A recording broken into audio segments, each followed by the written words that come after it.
Bismillahirrahmanirrahim. Bismillahirrahmanirrahim. Assalamualaikum warahmatullahi wabarakatuh.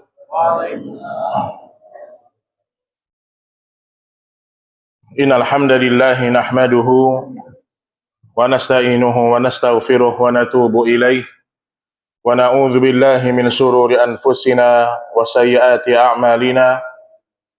Man yahdihillahu fala mudilla lahu wa man yudlil fala hadiya lahu. Asyhadu an la ilaha illallah wahdahu la syarika lah wa asyhadu anna Muhammadan abduhu wa rasuluh. Ya ayyuhalladzina amanu taqullaha haqqa tuqatih wa la tamutunna illa wa antum muslimun. Amma ba'du, kaum muslimin dan kaum muslimat rahimani wa rahimakumullah. Alhamdulillah, pada malam hari ini kembali kita diberikan rezeki oleh Allah untuk bisa duduk di salah satu rumah dari rumah-rumah Allah yang dia merupakan sebuah ketaatan yang luar biasa. Tidak ada majelis, tidak ada perkumpulan yang lebih mulia, lebih agung, lebih daripada seorang hamba duduk untuk mendengarkan ayat-ayat Allah, mendengarkan sunnah-sunnah Rasulullah sallallahu alaihi wasallam. Dan pada malam hari ini kita akan membahas sebuah bab yang berkaitan dengan fikih Asmaul Husna, yaitu dua nama Allah Subhanahu wa taala yang mulia, Al-Hayyu Al-Qayyum. Al-Hayyu Al-Qayyum. Baik, sebelumnya Bapak Ibu sekalian, jazakallahu khair. Dalam kita hidup di dunia ini, kalau kita tidak kenal kepada pencipta kita, maka kita mustahil hidup dengan tenang. Orang yang semakin kenal kepada Allah Subhanahu wa taala, dia akan semakin hidupnya tenang. Hidupnya berserah diri kepada Allah Subhanahu wa taala. Makanya Allah Subhanahu wa taala memerintahkan kepada kita untuk mengenal nama-namanya. Walillahil asma'ul husna fad'uuhu biha wa dharul ladzina yulhiduna fi asma'ih sayujzauna ma kanu ya'malun. Sesungguhnya Allah itu memiliki nama-nama yang husna, nama-nama yang baik, nama-nama yang indah, sifat-sifat yang mulia. Fad'uuhu biha. Kalau kalian ingin berdoa kepada Allah, sebutkanlah nama-nama itu. Wadharul ladzina yulhiduna fi asma'ih, dan berpalinglah, tinggalkanlah orang-orang yang mereka menyimpang dari nama-nama Allah. Sayujzauna ma kanu ya'malun. Mereka kelak akan dibalas oleh Allah dengan apa yang telah mereka lakukan di dunia. Jadi ada perintah dari Allah untuk kita mengenal nama-nama Allah yang mulia. Baik, pertama sekali yang harus kita fahami, dalam hadis Imam Al-Bukhari dan Muslim telah datang keutamaan Asmaul Husna. Di antaranya Rasulullah sallallahu alaihi wasallam bersabda, "Inna lillahi tis'ah wa tis'ina isman." Sesungguhnya Allah itu memiliki 99 nama. Maksud 99 di sini bukan terbatas. Ini yang kita ketahui, yang disebutkan dalam hadis, disebutkan dalam Al-Quran 99. Tapi nama-nama Allah, sifat-sifat Allah, tentu jumlah lebih banyak daripada ini. Tapi yang kita diberikan pengetahuan segini. Allah punya 99 nama. Mi'atun illa inna lillahi tis'atan wa tis'ina isman. Mi'ah illa wahida. Man ahsaha dakhalal jannah. Barang siapa yang ahsaha, maka dia akan masuk ke dalam surga. Apa yang dimaksud dengan ahsaha di sini? Paling tidak ada 3 penjelasan dari para ulama. Barang siapa yang ahsaha, maka dia akan masuk surga. Maksud ahsaha adalah barang siapa yang menghafalnya, menghitung dan menghafalnya. Jadi memang ada perintah kita menghafal Asmaul Husna. Ada perintah kita menghitung, menghafalnya. Ini tingkatan yang paling bawah. Hafalkan, kemudian hitung. Yang kedua, maksud dari ahsoha adalah memahami maknanya. Jangan cuma menghafal aja, Ar-Rahman, Ar-Rahim, Al-Malik, Al-Quddus, Al-Jabbar, Al-Muhaimin, dan seterusnya. Tapi pahami maknanya. Karena seorang kalau cuma menghafal, dia tidak ngerti apa yang dia baca, nggak manfaat. Makanya Allah turunkan Al-Quran, itu bukan sekedar dibaca, tapi untuk ditadabburi maknanya. Wa hadza kitabun anzalnah mubarakun liyadabbaru ayatih. Itulah Al-Quran yang diturunkan dengan keberkahan. Apa kita nggak bahagia, Pak? Allah turunkan kepada kita nikmat Al-Quran. Diturunkan dengan keberkahan Al-Quran itu. Untuk diapakan Al-Quran? Liyadabbaru ayatih. Untuk ditadabburi makna-maknanya. Baru dia bermanfaat. Makanya tidak ada gunanya seorang membaca Ar-Rahman, Ar-Rahman, Ar-Rahman, Ar-Rahman. Bukan begitu zikir yang Nabi ajarkan. Tapi yang benar dalam mengamalkan Asmaul Husna dipakai dalam doa. Ingat itu, dipakai dalam doa. Sama seperti orang membaca Allah, Allah, Allah, Allah. Ini zikir yang tidak ada manfaatnya.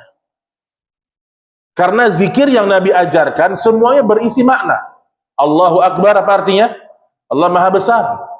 Subhanallah, Maha Suci Allah. La haula wa la quwwata illa billah. Tidak ada kekuatan dan daya kecuali dari Allah. Semua zikirnya memiliki makna yang sempurna. Maka tidak benar kalau ada orang berzikir Allah, Allah, Allah. Atau dia baca hanya Ar-Rahman, Ar-Rahman, Ar-Rahman, Al-Quddus, Al-Quddus, Al-Quddus, Al-Quddus. Ini tidak bermanfaat zikir yang seperti ini. Ya? Hah? Ya apa? Ya Razak sama. Ya Razak, Ya Razak, Ya Razak. Yang benar, Ya Razak, berikanlah kepadaku rezeki. Itu betul. Jadi yang benar dipakai dalam doa. Bukan hanya disebutkan Ya Fattah, Ya Fattah, Ya Fattah. Bukan. Jadi Allah mengatakan fada'uhu biha. Pakai dalam membaca dalam doa kalian. Itu kata Nabi SAW. Baik, kemudian yang ketiga maknanya adalah mengamalkan konsekuensinya. Ketika orang mengetahui Allah Al-Hayyu, Al-Qayyum. Apa makna Al-Hayyu? Yang maha hidup. Apa maksudnya maha hidup, Pak? Allah tidak diawali dengan ketiadaan. Itu maksudnya. Dan Allah tidak diakhiri dengan kematian.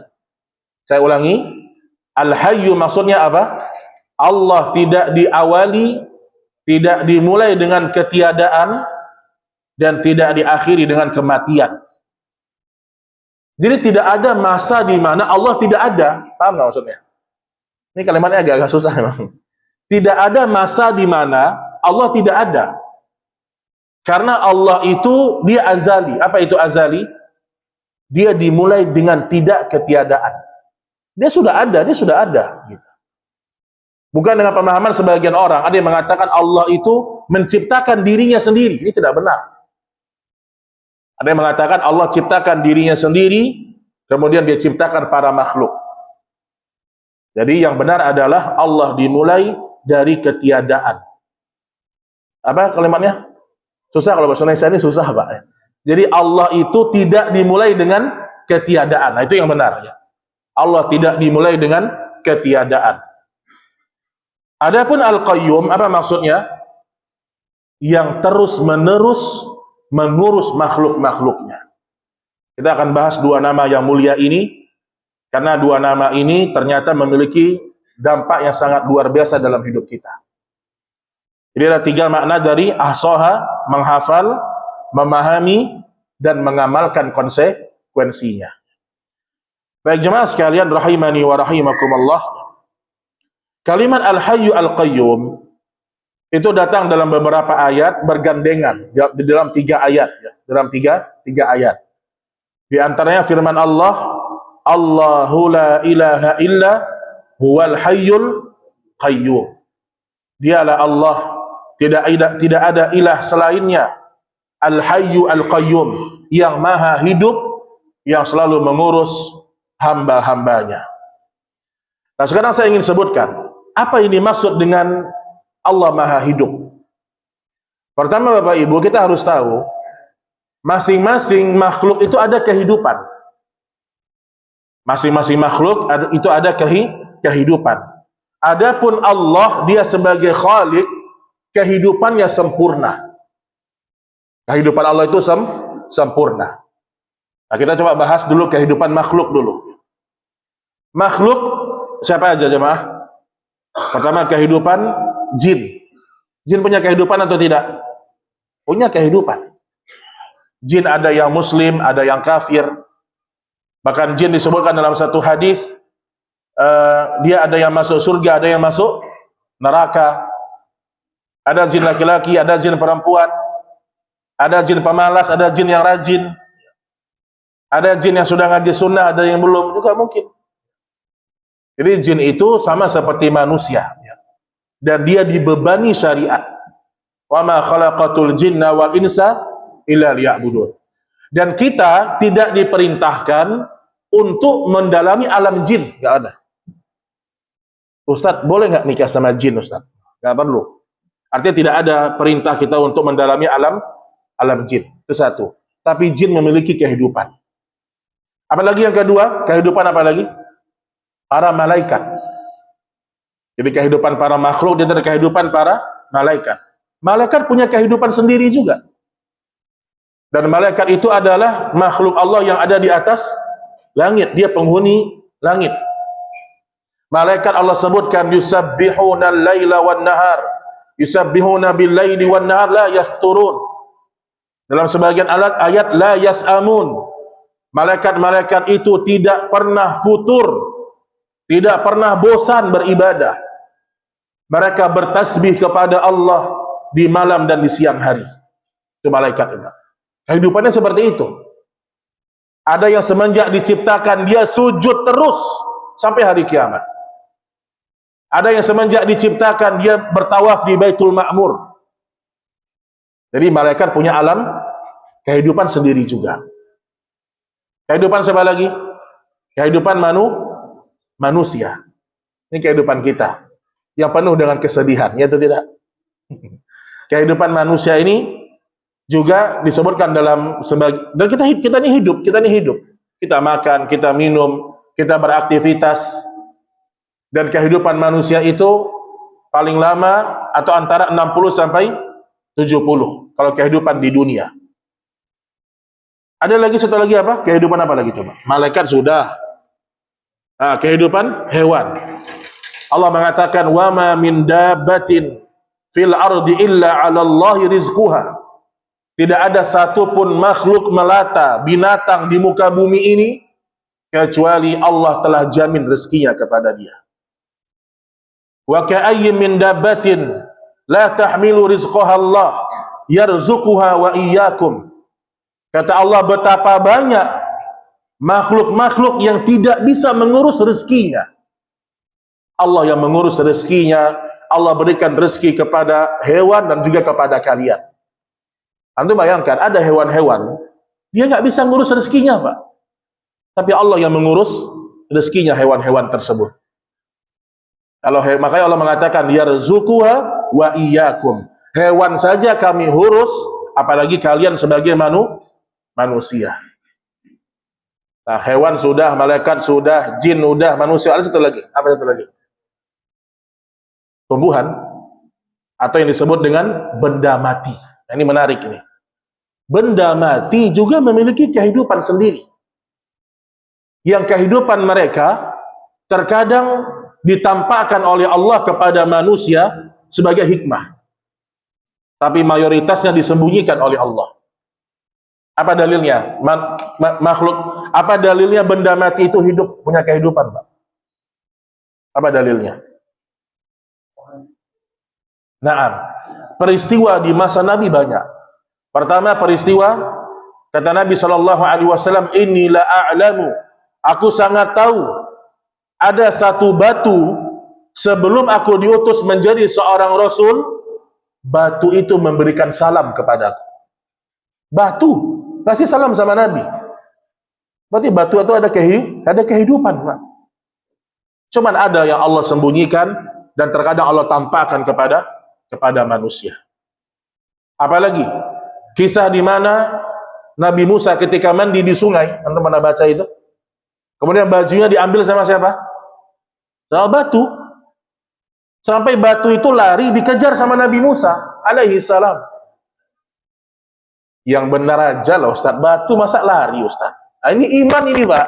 Ini iman. Ada sahih. Dikisahkan Nabi Musa dia mengejar batu yang merebut baju dia. Sampai dipukul sama Nabi Musa 3 pukulan. Sampai berjejak tangannya Musa di batu tersebut. Berarti batu ada kehidupan, makhluk mati ada kehidupan. Apalagi peristiwa yang lain. Ketika Nabi tidak lagi berkhutbah di atas batang pohon kurma. Jadi Nabi biasanya berkhutbah itu di dekat atau di atas batang pohon kurma, pelepah kurma. Di situ Nabi khutbah terus berzikir kepada Allah di atas pohon itu. Falamma nazalal mimbar, dalam sebuah hadis yang sahih disebutkan, ketika Nabi sudah ada mimbar, dan mimbar Nabi itu ada berapa tangga? Ada 3. Inilah mimbar yang sesuai dengan sunnah. Mimbar itu ada 3. Jadi kalau antum punya duit, bangun pondok, bangun pesantren, buat mimbarnya 3 tangga. Ketika dibuatkan mimbar untuk Nabi, maka Nabi pun khutbah di mimbar. Maka diceritakan dalam sebuah hadis yang sahih, sami'na, kata para sahabat, sami'na aswatan ka aswatil ishar. Ketika Nabi berkhutbah, kami tiba-tiba mendengar ada suara seperti suara onta yang mau melahirkan anaknya yang keluar dari batang pelepah kurma itu. Lihat poinnya di sini, Pak. Berarti sahabat mendengar. Dalam riwayat itu sami'na, kami para sahabat Nabi mendengar suara tangisan atau suara erangan pohon kurma tersebut seperti onta bunting yang mau melahirkan. Ada yang pernah lihat onta bunting melahirkan? Coba dilihat di YouTube nanti. Onta melahirkan, gimana suaranya? Dulu ada kurma, pohon kurma yang pernah mengeluarkan suara seperti itu di masa Nabi hidup. Riwayat yang kedua, suaranya seperti tangisan seorang anak kecil. Ketika suara itu terdengar oleh Nabi dan para sahabat, Nabi pun turun dari mimbar, kemudian memeluk batang pohon kurma tersebut, dan Nabi mengatakan, kalau aku tidak peluk dia, dia akan terus menangis sampai datangnya hari kebangkitan. Nah, cuman menariknya apa? Kan sahabat dengar pohon kurma itu menangis, Pak. Setelah kejadian itu, ada nggak orang yang mengkeramatkan pohon kurma itu? Nggak ada, Pak. Coba kalau misalnya kipas angin di masjid Mushola Mutmainnah ini bersuara, dia ini bertakbir, dia Allahu Akbar. Oh, ini semua penduduk mengkeramatkan kipas angin ini. Antum lihat tauhidnya sahabat. Mereka dengar itu dengan telinga mereka, tapi tidak ada satu pun di antara mereka yang tiba-tiba rebutan ngambil pohon kurma itu, atau menganggapnya sebagai sesuatu yang sakti, atau dicolek sedikit, masukkan ke kantong pohon kurma, yang nggak ada. Itu jelas-jelas mereka dengar pohon kurma itu menangis. Nah, jadi di situ dalil, saya ketika baca penjelasan dari Syekh Utsaimin, berarti sahabat itu luar biasa mereka. Tauhidnya sudah kokoh. Sehingga peristiwa-peristiwa yang mungkin di luar kebiasaan umumnya tidak mereka keramatkan, Ini diantara dalil bahwasanya ternyata benda-benda mati juga punya kehidupan. Allah mengatakan secara umum, Allah mengatakan yusabbihuna lahu walakin la tafqahuna tasbihahum wa in min syai'in illa yusabbihuna bihamdi walakin la tafqahuna tasbihahum. Semua makhluk ini bertasbih kepada Allah, tetapi kalian tidak tahu bagaimana cara mereka bertasbih. Nah, cuman dalil ini kadang dipakai untuk mengkeramatkan benda-benda tertentu. Ustadz, jangan main-main dengan tasbih ini, Ustadz. Tasbih ini dulu dipakai, Ustadz, sama wali Allah. Diturunkan ke muridnya. Tasbih ini, Ustadz, digantung aja dia bertasbih sendiri. Masya Allah. Ini tidak benar yang seperti ini, Pak. Meyakini ada tasbih yang dia bertasbih sendiri. Ini tidak benar. Ini namanya mengkultuskan atau mengkeramatkan benda-benda tertentu. Ini tidak boleh. Ini tidak boleh. Jadi intinya ternyata para makhluk memiliki kehidupan masing-masing. Nah, adapun kehidupan bagi Allah Subhanahu wa taala, Allah Maha sempurna. Allah Subhanahu wa taala berfirman, "La ta'khudhuhu sinatu wala naum." Allah tidak pernah tidur. Allah selalu sibuk mengurus hambanya. Kata dalam sebuah riwayat Imam Muslim disebutkan, "Innallaha la yanam wa la yanbaghi lahu an yanam." Sesungguhnya Allah tidak pernah tidur dan tidak layak bagi Tuhan itu untuk tidur. Jadi Allah itu selalu ada. Selalu mengawasi kita, selalu melihat kita, selalu mendengar setiap doa-doa kita.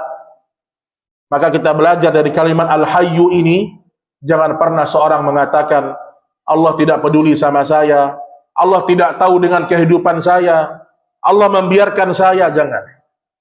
Kita yakin Allah itu maha hidup, dan Allah selalu sibuk mengurus hamba-hambanya.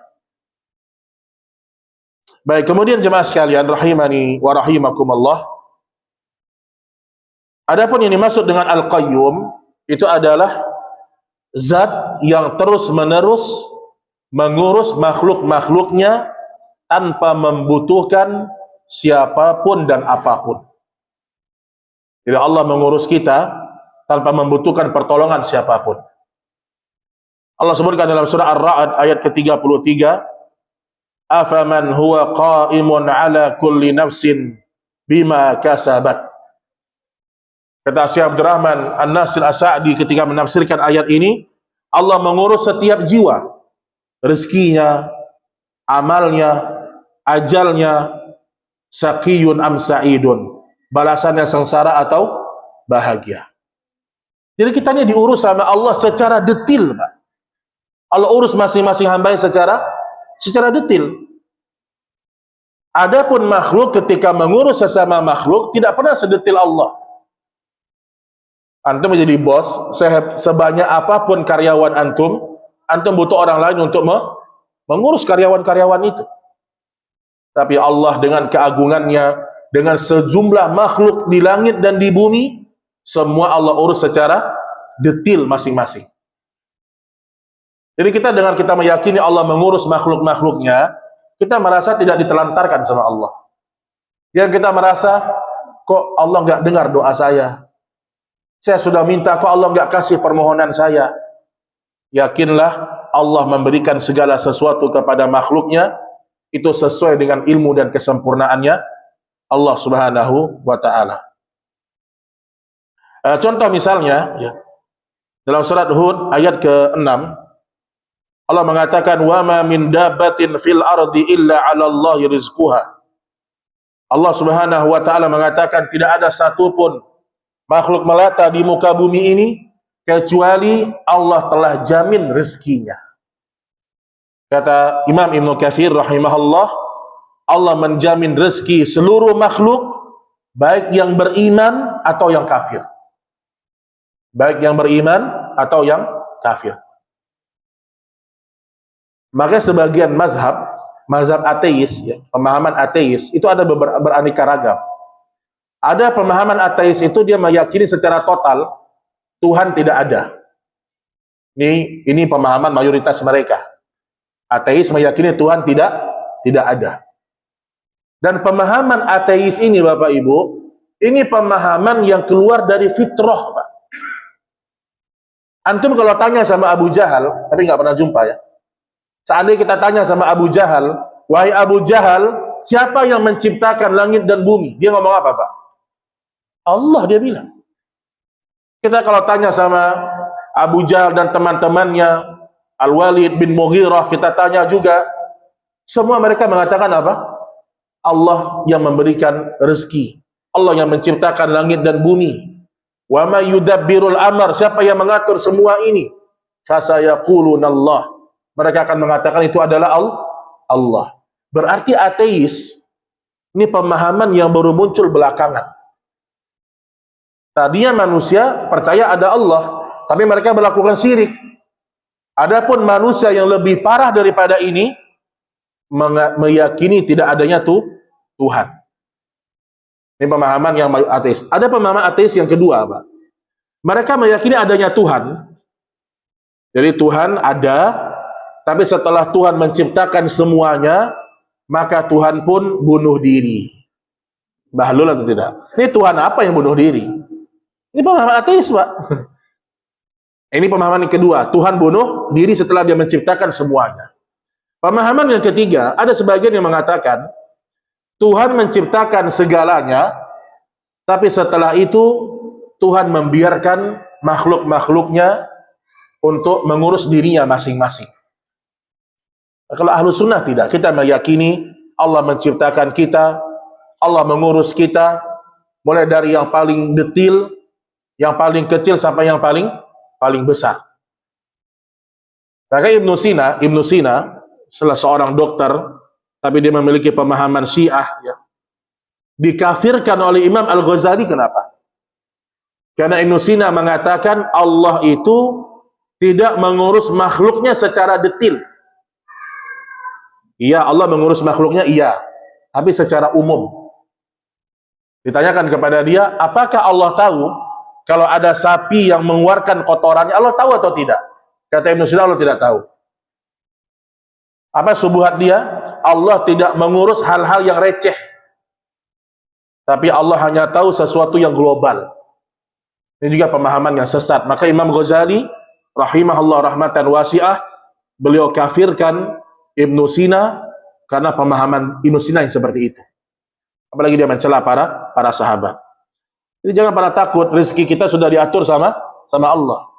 Kata Ibnu Qayyim, ar-rizqu rizqan. Rezeki itu ada dua. Rizqun tatlubuh wa rizqun yatlubuk. Rezeki yang pertama, kalian mendapatkannya dengan kalian mencari rezeki. Fas'au ila dzikrillah wa dzarul bai'. Jadi Allah perintahkan kita untuk mencari rezeki. Ya, orang bisa dapat rezeki karena dia berusaha. Tetapi ada rezeki jenis kedua. Rezeki itu yang datang kepada antum. Rezeki itu ada dua, Pak. Ada yang dengan kita keluar rumah, berkeringat-keringat, bercapek-capek dapat rezeki. Tapi ada rezeki itu yang kita santai-santai aja datang rezeki. Mana yang lebih banyak? Rezeki yang pertama atau yang kedua? Yang antum merasakan mana yang lebih banyak? Yang kita cari atau yang datang sama kita? Hah?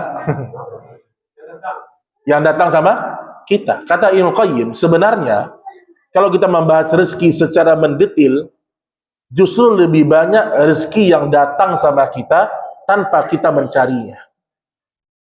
Contoh, ini kita kalau bahas secara detail ya, rezeki oksigen, rezeki jantung yang masih berdetak terus, tanpa kita, apa ikhtiar kita, nggak ada kan?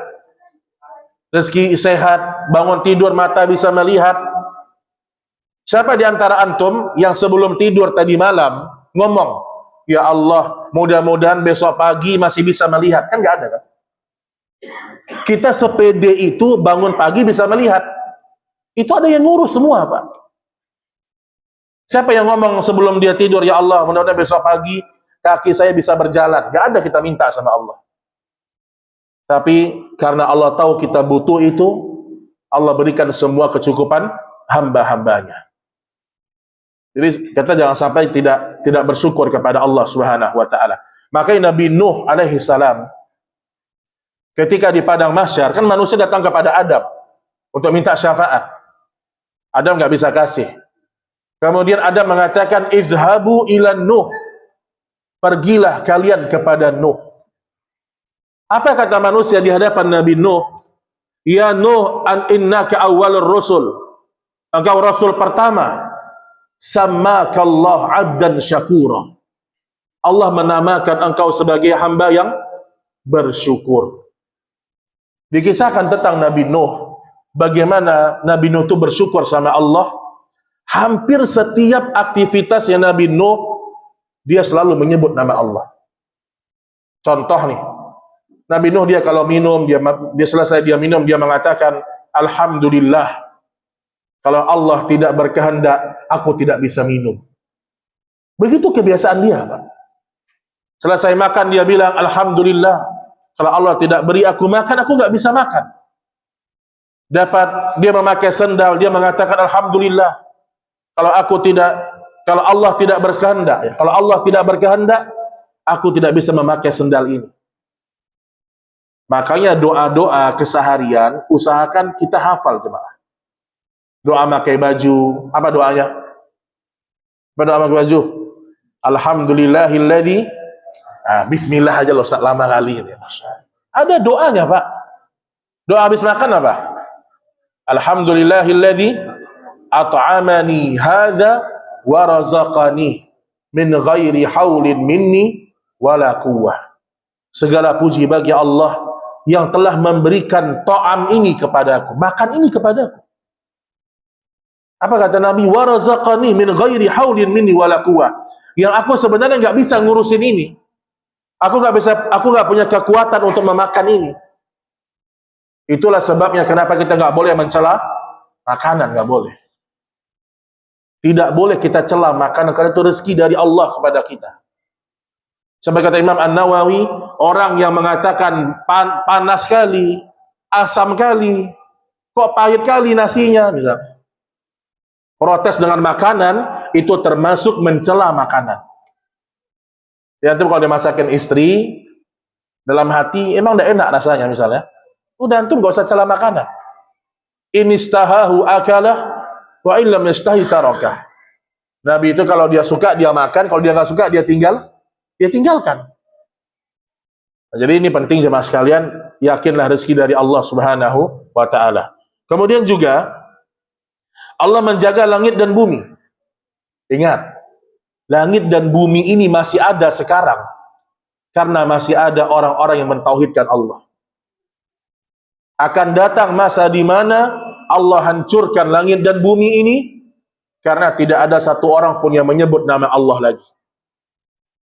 Sampai kata Ibnu Qayyim, langit dan bumi itu ada karena tauhid. Langit dan bumi itu hancur karena syirik. Ini salahnya ada kamera. Kalau nggak ada kamera, saya mau kasih contoh ya. Nanti jadi fitnah gitu. Ya, saya kasih contoh begini misalnya. Ketika turun musibah, bencana, musibah, bencana, itu adalah hukuman bagi ahli maksiat dan ujian bagi orang-orang yang taat. Tapi kita harus paham, musibah itu turun, itu karena dosa manusia. Bukan karena, ini saya sulit ngomongin, nggak salah, ini ada kamera soalnya. Jadi musibah itu turun karena dosa kita. Cuman banyak orang menganggap musibah turun karena ini, karena itu, karena ini. Antum tahu disebutkan dalam Al-Qur'an apa? Takadus samawati wal ard yatafattarna min wa tanshaqqul ardu wa takhirul jibalu hadda. Hampir-hampir saja langit itu pecah, bumi-bumi itu hancur. Kenapa? Anda'u lirrahmani walada. Karena mereka mengatakan Allah yang Maha Pengasih, Penyayang memiliki anak. Jadi bumi ini bisa hancur bukan karena faktor alam, karena kesyirikan.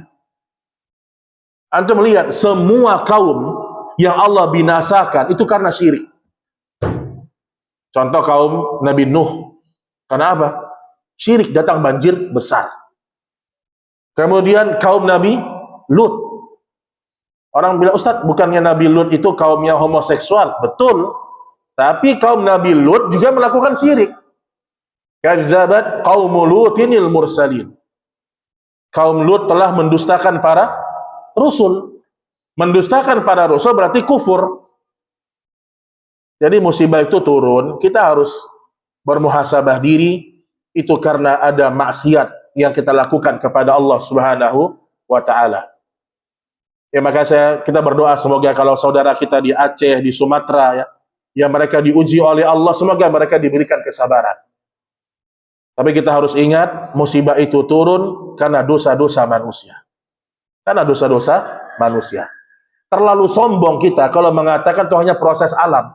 Terlalu sombong kita. Ma asabaka min musibatin fabima kasabat aydikum. Tidaklah satu musibah turun kepada kalian karena ulah tangan manusia. Ulah tangan ini banyak, ya. Maksiat itu banyak, ya. Termasuk kezoliman misalnya. Dan kezoliman yang paling besar adalah kesyirikan. Cuman kadang-kadang, ya, sebagian orang ketika turun musibah dia nggak mau diingatkan tentang dosa. Dia nggak mau diingatkan tentang dosa. Padahal itulah titik di mana manusia harus kembali kepada Allah Subhanahu wa taala. Allah kata Imam Hasan Al-Basri rahimahullahu taala, turunnya bala karena musibah, karena maksiat, dan diangkatnya bala itu karena taubatnya manusia. Turunnya bala itu karena maksiat, dan tidaklah diangkat bala tersebut kecuali karena taubatnya manusia kepada Allah Subhanahu wa taala. Jadi kita harus ingat bahwa Allah menjaga langit dan bumi. Allah mengatakan dalam surat Fatir ayat ke-41, Innallah yumsikus samawat. Sesungguhnya Allah menggenggam langit dan bumi antazula. Subhanallah. Jadi Allah pegang langit dan bumi, Allah menjaga langit dan bumi. Pergantian siang dan malam itu bukan karena proses alam saja. Itu semua Allah yang mengaturnya. Makanya sekarang ini banyak orang kalau kita tanya, sekarang kok sering hujan ya? Biasalah Ustaz, ini kan musim hujan. Ini kan ber. Kalau terlalu banyak belajar IPA, dia bilang, oh iya Ustaz, ini penguapan. Terlalu dalam belajar IPA-nya antum. Antum belajar IPA silahkan, itu sebab akibat terjadi. Tetapi harusnya ketika kita tahu turunnya rahmat Allah hujan, yang pertama kita ingat ini turun rahmat Allah. Bukan proses alam. Terjadi gempa, terjadi bencana, pertama kita ingat Allah. Allah yang turunkan bencana sebagai peringatan untuk manusia. Ya, jadi terjadinya proses alam ini semua juga dijaga oleh Allah Subhanahu wa taala. Seperti misalnya matahari. Matahari dan bulan dalam hadis yang sahih disebutkan, besok di hari kiamat akan dilemparkan ke dalam neraka, dimasukkan ke neraka. Dan matahari itu, Pak, dalam hadis yang sahih diceritakan, setiap dia mau terbit, dia ngadu dulu sama Allah. Dia sujud di bawah arsy Allah. Allah mengatakan, dia di kemana aku terbit ya Allah? Terbitlah kemana? Di timur. Sampai nanti pada akhir Allah mengatakan terbitlah di barat, terjadilah hari kiamat. Jadi pergantian siang dan malam, pergantian musim, turunnya hujan, itu semua ada yang mengaturnya, yaitu Allah Subhanahu wa taala. Baik, ikhwatal iman rahimani wa rahimakumullah. Poin yang terakhir, kita akan masuk kepada thimarul iman bil hayyil qayyim. Apa saja buah yang bisa kita dapatkan dari beriman kepada Al-Hayyu Al-Qayyum. Kita sudah tahu Allah Maha Hidup, Allah mengurus manusia, makhluk secara detil. Maka buah beriman kepada Al-Hayyu Al-Qayyum yang pertama, tawakal yang total kepada Allah. Tawakal yang total, Pak. Kita kalau nggak tawakal total, pertolongan nggak turun, Pak.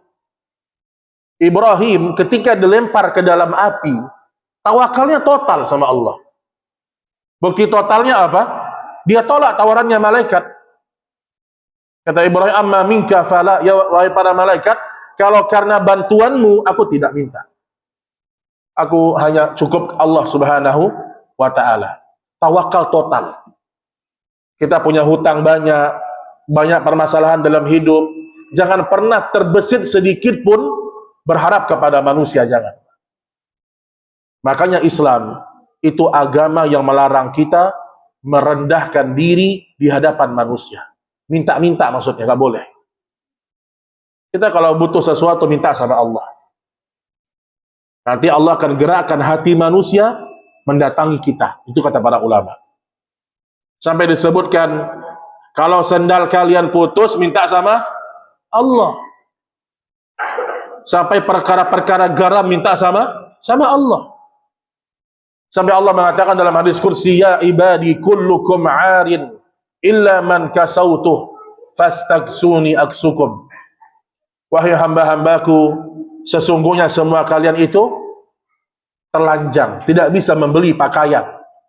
Maka mintalah pakaian kepadaku, aku berikan pakaian kepada kalian. Ya ibadi kullukum ja'i' illa man at'amtuh. Wahai hamba-hambaku, semua kalian itu kelaparan. Maka mintalah makan kepadaku, aku berikan makan kepada kalian. Jadi Bapak Ibu, kita ini kepada Allah, Pak. Semakin kita menunjukkan kebutuhan, semakin kita menunjukkan kelemahan kita, semakin Allah tuh cinta sama kita. Jadi kita jangan merendah, jangan kita menghinakan diri di hadapan manusia, jangan.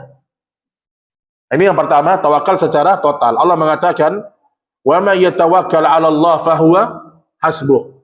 At-Talaq ayat yang ketiga. Siapa yang bertawakal kepada Allah, kata Allah, itu cukup. Subhanallah. Siapa yang bertawakal kepada Allah, itu cukup bagi kalian. Itu yang pertama, buahnya adalah bertawakal sama Allah. Yang kedua, buah beriman dengan Al-Hayyu Al-Qayyum, tidak bergantung kepada manusia.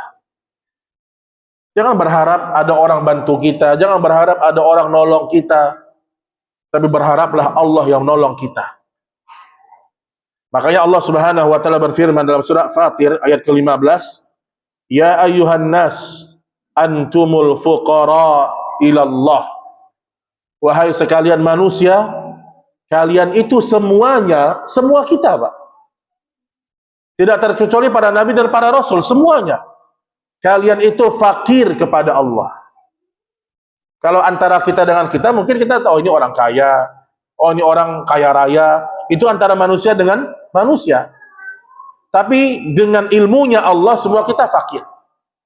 Semua kita ini fakir.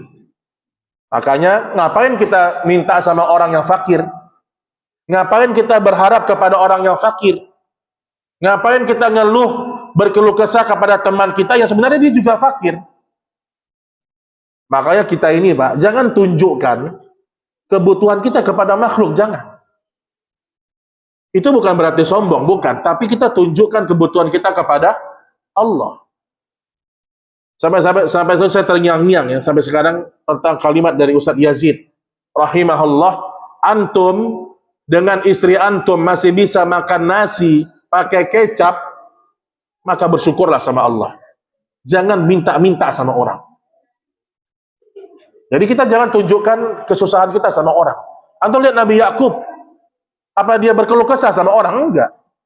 Innama asku bathi wa huzni ilallah. Aku hanya mengadukan keluh kesahku kepada Allah.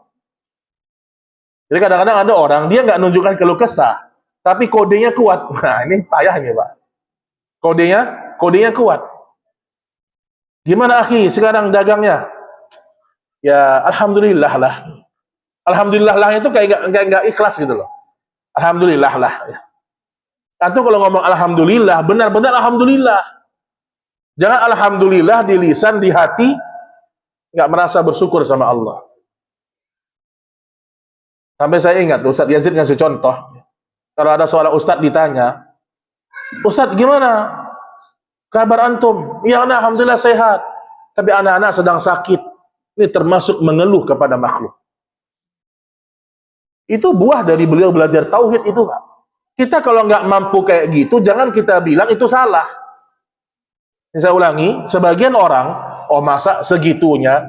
Bukan masalah segitunya, itulah orang yang tidak pernah bergantung kepada makhluk. Dia nggak perlu ceritakan keluh kesah dia kepada manusia. Jadi kita harus ingat itu ya, karena semakin kita mengeluh kepada manusia, kata Ibnu Qayyim, sebenarnya kita sedang mengeluhkan perbuatan Allah kepada makhluk. Iya atau tidak? Kita ngeluh nih, ya akhi, kenapa ya ana begini, kenapa begini.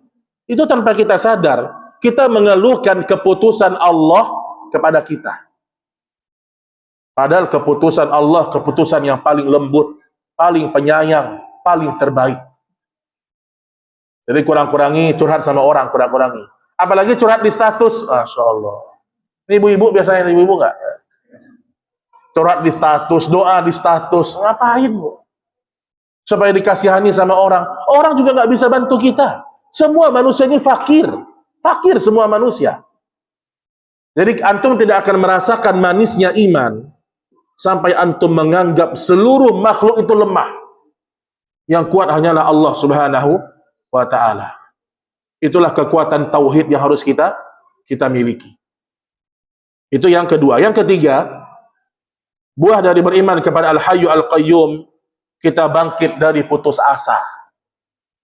Gak ada orang mukmin putus asa, gak ada. Gagal di sini, coba lagi di sini. Gak berhasil di sini, coba lagi di sini. Ardullah wasi'ah. Bumi Allah itu luas. Nabi dakwah di kota Makkah belum berhasil, coba hijrah ke Habasyah. Sampai 2 kali para sahabat hijrah ke Habasyah. Gak berhasil juga pindah ke kota Madinah. Jadi jangan kayak orang kafir itu suka putus asa. Nanti lihat orang-orang Jepang yang kafir, masalah sedikit, loncat apartemen, mati. Itu orang-orang kafir, Pak, lemah, hatinya lemah. Antum lihat saudara kita di Palestina, itu sudah berapa ratus tahun mereka dijajah seperti itu, Pak. Sampai ada sebagian penelitian dari orang-orang berilmu, seandainya kalau ada sebuah negeri, ujiannya seperti ujiannya saudara kita di Palestina, mereka udah pada bunuh diri semua. Lihat saudara kita di Palestina punya iman, punya tauhid.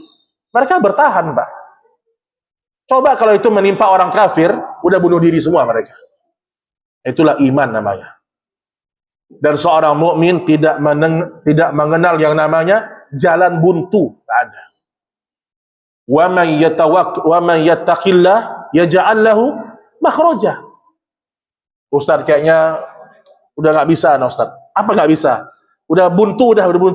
Nggak ada yang buntu. Ada jalan keluar, antum bertakwa sama Allah.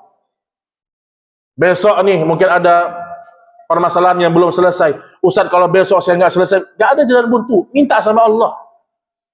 Dan biasanya memang jalan keluar itu ketika antum atau kita sudah sampai di puncak musibah, di puncak ujian, Pak. Antum ingat nggak dengan kisahnya Musa? Itu lautan terbelahnya kapan, Pak? Apakah 5 bulan sebelum Fir'aun datang atau sudah detik-detik?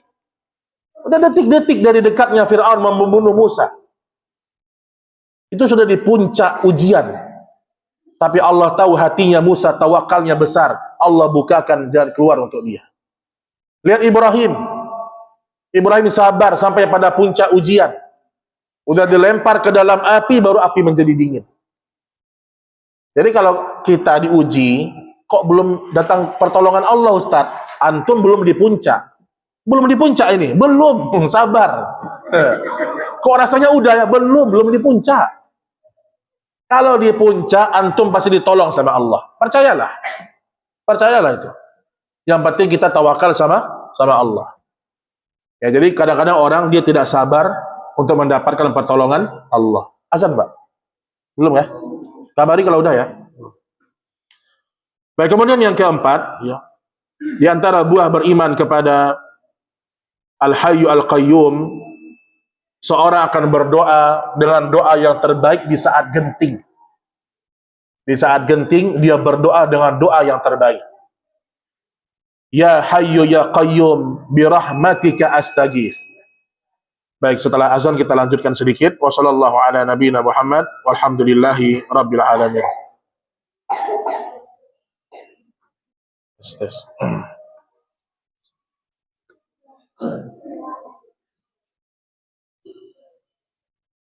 Alhamdulillah wassalatu wassalamu ala Rasulillah wa ala alihi wa sahbihi wa mawalah wa la haula wa la quwata illa billah. Kaum muslimin dan muslimat rahimani wa rahimakumullah. Poin yang terakhir sebelum kita tanya jawab kalau ada yang mau ditanyakan.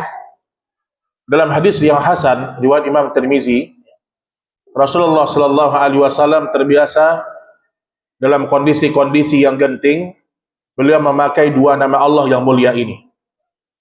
Rasul mengatakan, ya hayyu ya qayyum bi rahmatika astaghits.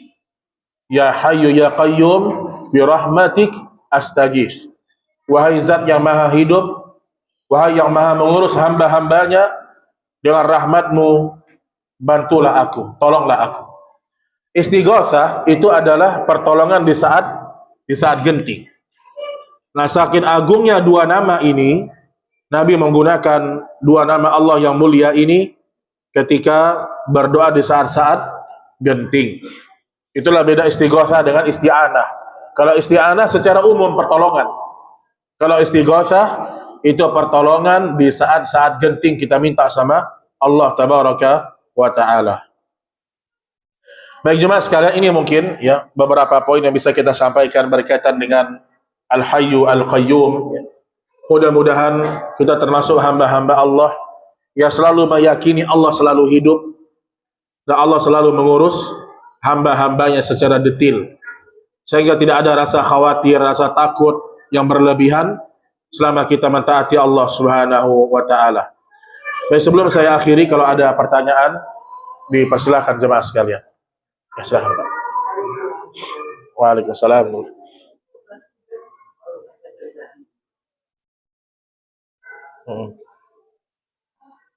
Apakah ini orang pemimpin yang tawakal juga dia menolak untuk meminta bantuan orang lain? Itu termasuk zalim. Bantuan nasional. Baik Pak, barakallahu fiik. Wallahu a'lam ya. Hukum asalnya seorang ketika dia meminta pertolongan kepada Allah ya, itu sesuatu yang wajib, itu jelas ya. Tetapi yang namanya tawakal tentu ada ikhtiar. Jadi seorang tidak dikatakan dia berserah kepada Allah sampai dia berikhtiar. Ya, kita membahas secara umum, bukan hanya pemimpin misalnya. Siapapun kita nih, kalau kita ada masalah, ada problem, tawakal sudah jelas harus kepada Allah. Tetapi kita diperintahkan oleh Allah untuk ikhtiar yang maksimal. Dan saya tidak tahu kenapa, ya wallahu a'lam, itu mungkin ada ijtihad beliau sendiri, tapi intinya adalah ya kita mendoakan semoga pemimpin kita dijaga oleh Allah, diberikan petunjuk yang terbaik. Namun kalau kita membahas secara umum, seorang tidak dikatakan dia tawakal sampai dia berikhtiar maksimal. Maka Allah mengatakan, innallaha la yughayyiru ma biqaumin hatta yughayyiru ma bi anfusihim. Sesungguhnya Allah tidak akan merubah suatu kaum sampai kaum tersebut yang merubah dirinya sendiri. Ya, jadi kalau kita pasrah sama Allah, ini juga tidak benar ya. Pasrah itu setelah kita berikhtiar. Dan ikhtiar itu harus dengan maksimal, kesungguhan. Itu secara kisi-kisinya aja ya. Wallahu a'lam bishawab. Ya. Waalaikumsalam. Terkait vonis surga dan neraka. Vonis surga dan neraka. Jadi kalau untuk orang kafir itu kan secara umum kan vonis surga dan neraka ya. Iya. Nah, ada person misalkan si A ini kehidupannya dia kafir. Nah, setelah meninggal dia diurus secara kafir gitu ya. Nah, pemakamannya. Nah, jadi anak pernah juga hadis orang yang seperti ini tidak bisa vonis surga neraka gitu kan. Cuma gimana? Maksudnya dari ustadz lain gitu ya? Ya. Iya. Jadi ada orang dia kafir. Nah, terus dia meninggal dalam keadaan kafir. Meninggal karena kafir pasti sudah tuh. Ya, dia ibarat kita dia dari keturunan ke kafir gitu ya. Nah, misalkan person lain meninggal dalam keadaan kafir. Nah, kalau secara umum orang kafir itu kan kekal di neraka. Betul. Nah, ini person yang meninggal kita perhatikan sehariannya kan kafir. Iya. Nah, setelah dia meninggal itu kita tidak bisa menulis dia di neraka atau di surga. Alasannya apa? Ya, bisa jadi dia pas meninggal tobat. Ibarat kata dikasih apa? Hidayah. Hidayah dari Allah itu alasannya itu bagaimana pemahaman? Oh, taib. Kayak jadi gini jemaah sekalian, pemahamannya seperti itu apa ya, nyaris-nyaris bisa membuat kita tersesat. Nanti kalau begitu semua orang kafir kita mikir seperti itu. Oh, boleh jadi Fir'aun itu sebelum dia tenggelam, mungkin dia taubat dulu sama Allah. Kan bisa begitu jadinya. Kalau dalilnya itu ya, kalau dalilnya seperti itu, ini kurang tepat. Ada orang jelas-jelas pendeta, tiap hari dia ke gereja, terus meninggalnya kafir nih. Terus ada orang bilang, oh jangan bilang dia dalam neraka. Karena bisa jadi sekian detik dia sebelum meninggal, dia taubat. Bapak Ibu, kita sebagai manusia, nahkum bidzawahir. Ini poinnya. Manusia tidak salah ketika mengatakan dia mati kafir dalam neraka jahanam. Tidak salah. Kenapa? Kita diperintahkan oleh Allah menghukumi secara zahir. Adapun nanti ternyata mungkin dia taubat sekian detik, itu urusan Allah di hari kiamat. Tapi hukum kita sebagai manusia, dia kafir. Kayak Abu Thalib misalnya. Kita kalau mikir, Pak, Abu Thalib itu, ada nggak potensi kita mengatakan dia mungkin taubat? Dia cinta sama Nabi, dia mengurus Nabi atau tidak? Tapi tetap Nabi mengatakan, ketika dia mati tidak mengucapkan syahadat, apa kata Nabi? Dia sebenarnya dikerak neraka jahanam. Tapi karena syafaatku, dia berada di permukaan neraka. Artinya dia disiksa yang paling ringan. Nabi tidak mengatakan, oh boleh jadi dia, Abu Thalib ini mungkin dia ada taubat sebelum meninggal. Ya, jadi tanyakan kepada dalil dia. Apa dalil dia apa? Karena kalau kita mengatakan, misalnya begini ya, yang jelas gini kasusnya Pak ya, dia kafir nih. Memang terlihat dia meninggalnya kafir ya. Nggak ada indikasi dia taubat. Iya, dia secara kafir. Nah, ini kurang tepat ya. Wallahu alam, kalau dia meninggalnya kafir, kita memvonis dia neraka nggak ada masalah. Kenapa nggak boleh vonis dia neraka? Karena mungkin dia memiliki individu gitu ya. Nah, individu. Nah, yang tidak boleh individu itu kalau kematian itu masih samar-samar. Misal begini. Ada kita punya orang tua. Orang tua kita muslim, tapi nggak pernah sholat. Nggak pernah sholat, datang ke dukun. Tapi secara keislaman dia kadang puasa Ramadan juga. Kadang sesekali dia ke masjid juga. Tapi banyak kekufuran yang dia lakukan. Nah, kalau dia meninggal, kita tidak boleh mengatakan dia dalam neraka jahanam. Tidak boleh. Karena bisa jadi, ya. Jadi karena dia tidak pernah terang-terangan mengatakan saya keluar dari Islam. Jadi kurang tepat pemahaman yang seperti itu. Karena orang kalau sudah meninggalnya kafir, dan terlihat secara zahir dia kafir, kita hukumi dia mati kafir. Bahkan Nabi sebutkan kan, bahkan ada kitab khusus 10 orang yang divonis dalam neraka jahanam. Disebutkan masing-masing orang oleh Nabi Shallallahu Alaihi Wasallam. Jadi kalau kita umumkan bahasan kayak tadi itu, bisa jadi dia taubat sebelum meninggal. Ya, ini bisa jadi ini isi dada manusia, kita nggak tahu. Ya. Makanya kata para ulama, nahkum bil zawahir. Manusia itu menghukumi manusia yang lain dengan apa yang dia lihat. Nanti ada orang datang ke dukun, mungkin dia nggak datang ke dukun tuh. Mungkin dia cuma nanya-nanya aja, itu nggak sulit nanti. Jadi kita nggak bisa masuk ke dalam hati manusia. Kita hanya menghukumi apa yang kita lihat. Nabi begitu menghukumi orang. Abdullah bin Mas'ud mengatakan, kami menilai ada orang tidak ke masjid munafik, kata Ibnu Mas'ud. Zahir orang dinilai. Ya. Tetapi kalau kekufurannya masih samar-samar, ya kita tidak boleh menvonis. Tapi kalau jelas-jelas dia meninggalnya kafir, maka tidak ada keraguan kita mengatakan dia dalam neraka jahanam selama-lamanya. Tidak ada keraguan. Ya. Ya wallahu taala alam bissawab. Ya afan barakallahu. Baik jemaah, cukup insyaallah ya. Baik, ini yang bisa kita sampaikan pada pertemuan kali ini. Semoga bermanfaat. Wassallallahu ala nabiyyina Muhammad subhanakallahumma wa bihamdik asyhadu an la ilaha illa anta astaghfiruka wa atubu ilaik. Assalamualaikum warahmatullahi wabarakatuh.